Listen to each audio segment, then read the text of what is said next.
Karnataka CM का बड़ा फर्जीवाड़ा, चुनावी हलफनामे में दी गलत जानकारी, क्या छिन जाएगी सिद्धारमैया की कुर्सी। नमस्कार, मैं हूं परवीन शेख, आप देख रहे हैं कैपिटल टीवी की स्पेशल स्टोरी।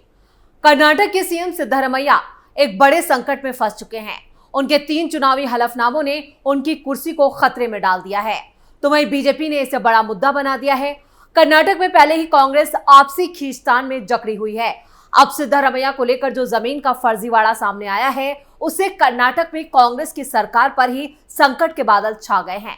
लेकिन जिस तरह से सिद्धारमैया पर आरोप लग रहे हैं, उसे डिप्टी सीएम डीके शिवकुमार अपने लिए बड़े मौके के तौर पर देख रहे हैं, क्योंकि सीएम की कुर्सी पर लंबे वक्त से डीके की नजरें गड़ी हुई हैं। अब अगर सिद्धारमैया को इस्तीफा देना पड़ता है तो डीके के सीएम बनने का रास्ता साफ हो सकता है।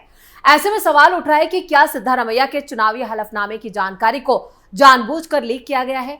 क्या सिद्धारमैया अपनों की साजिश का शिकार हो गए हैं?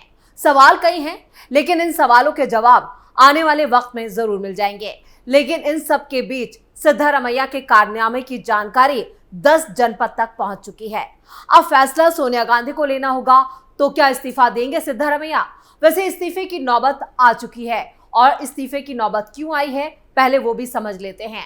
दरअसल जांच के घेरे में सीएम सिद्धारमैया की पत्नी को गिफ्ट में मिली 3 एकड़ जमीन है। चुनावी हलफनामे में हुई गड़बड़ी से अब सीएम की मुश्किलें बढ़ चुकी हैं।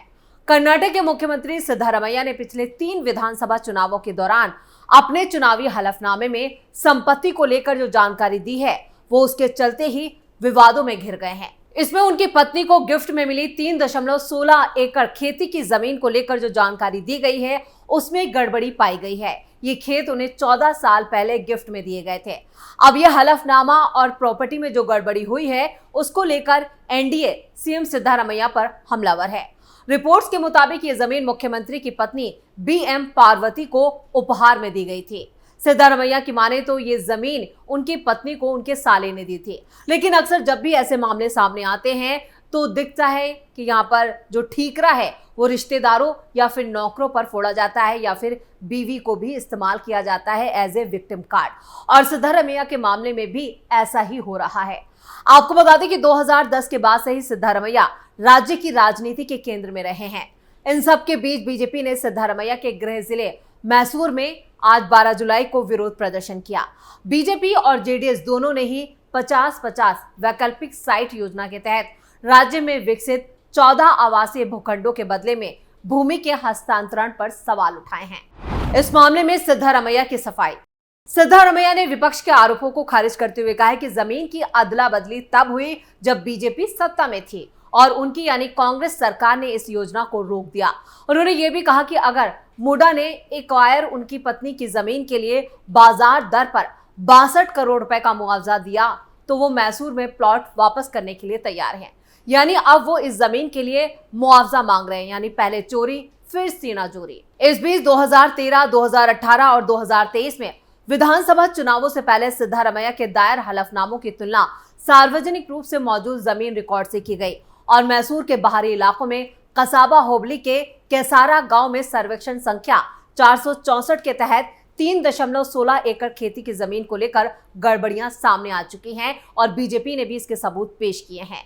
चुनावी एफिडेविट से बुरे फंसे कर्नाटक सीएम। 2013 के सिद्धारमैया के चुनावी हलफनामे में उनकी पत्नी ने उपहार के रूप में भूमि मिलने के 3 साल बाद भी ये नहीं बताया था कि उनकी पत्नी के पास ये संपत्ति है। लेकिन केसारे गांव के भूमि अभिलेखों से पता चलता है कि 20 अक्टूबर 2010 को बीएम मल्लिकार्जुन स्वामी ने सिद्धारमैया की पत्नी को गिफ्ट में ये जमीन दी थी। यानी ये जानकारी जानबूझकर छिपाई गई।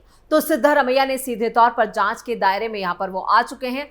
आपको बता दें कि 2018 के चुनावी हलफनामे में ही सिद्धारमैया ने अपनी पत्नी के पास जमीन के मालिकाना हक का जिक्र किया है। सीएम की पत्नी के स्वामित्व वाली कृषि भूमि के कॉलम में लिखा है कि मेरे भाई बीएम मल्लिकार्जुन स्वामी ने 2010 में ये जमीन मुझे दी थी, जिसकी कीमत 25 लाख आंकी गई। इसके बाद पिछले साल यानी 2023 के एफिडेविट का जिक्र करें तो इसमें बताया गया है कि सिद्धारमैया की पत्नी के पास अप्रैल 2023 में गैर कृषि भूमि वाले कॉलम में केसर गांव की जमीन के बदले मुडा के 37,190.9 वर्ग फुट जमीन का आवंटन दिखाया गया है, जो कि विजयनगर मैसूर में है। इन्हीं हलफनामों से सिद्धारमैया बुरी तरह से घिर चुके हैं, क्योंकि हर हलफनामे में अलग जानकारी है। इधर उनकी पत्नी बीएम पार्वती भी फंसी नजर आ रही है। सीएम के फर्जीवाड़े को लेकर कर्नाटक में मुख्य विपक्षी दल बीजेपी का विरोध तेज हो चुका है और विरोध प्रदर्शन भी जमकर हो रहा है और सिद्धारमैया से इस्तीफे की मांग तेज हो रही है। वैसे नैतिकता तो यही कहती है कि सिद्धारमैया को पद पर बने रहने का अब कोई हक नहीं है, उन्हें इस्तीफा दे देना चाहिए। चुनाव में गलत हलफनामा देने वालों पर होगी कार्रवाई। क्या होगा कांग्रेस आलाकमान का अगला कदम? गलत हलफनामों से राजनेताओं की सेहत पर ज्यादा कोई असर पड़ता नहीं है। दरअसल चुनाव आयोग की गाइडलाइन के मुताबिक हलफनामा साफ सुथरे चुनाव के लिए जरूरी है, या यूं कहें कि मतदाता अपने उम्मीदवार को सही सही जान सके, इसके लिए चुनाव आयोग ने हलफनामा दाखिल करना अनिवार्य बनाया। लेकिन क्या इन हलफनामों के कोई मायने हैं? अगर कोई गलत हलफनामा दाखिल करे तो उसका क्या बिगड़ेगा? पूर्व मुख्य चुनाव आयुक्त नसीम जैदी की माने तो दरअसल गलत हलफनामा देने के खिलाफ चुनाव आयोग के अधिकार काफी सीमित हैं।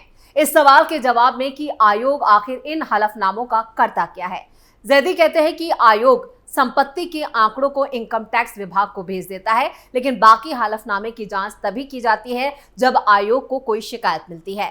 ऐसे में अगर सिद्धारमैया के खिलाफ शिकायत चुनाव आयोग पहुंचती है तो उनकी कुर्सी जा सकती है, उन्हें इस्तीफा देना पड़ सकता है और इस मामले की जांच में सबूत सिद्धारमैया के खिलाफ मिलते हैं तो उन्हें 2 साल की सजा भी हो सकती है। वैसे अभी तो सिद्धारमैया इस मामले पर डैमेज कंट्रोल में जुट चुके हैं, इसलिए उन्होंने जमीन के बदले मुआवजे का दांव चल दिया है, लेकिन उससे उनकी कुर्सी पर आया संकट टलता नहीं दिख रहा है। सिद्धारमैया ने कहा है, अगर बीजेपी को लगता है कि हमें दी गई जमीन ज्यादा महंगी है तो जमीन वापस ले ली जाए और हमें हमारा हक दिया जाए।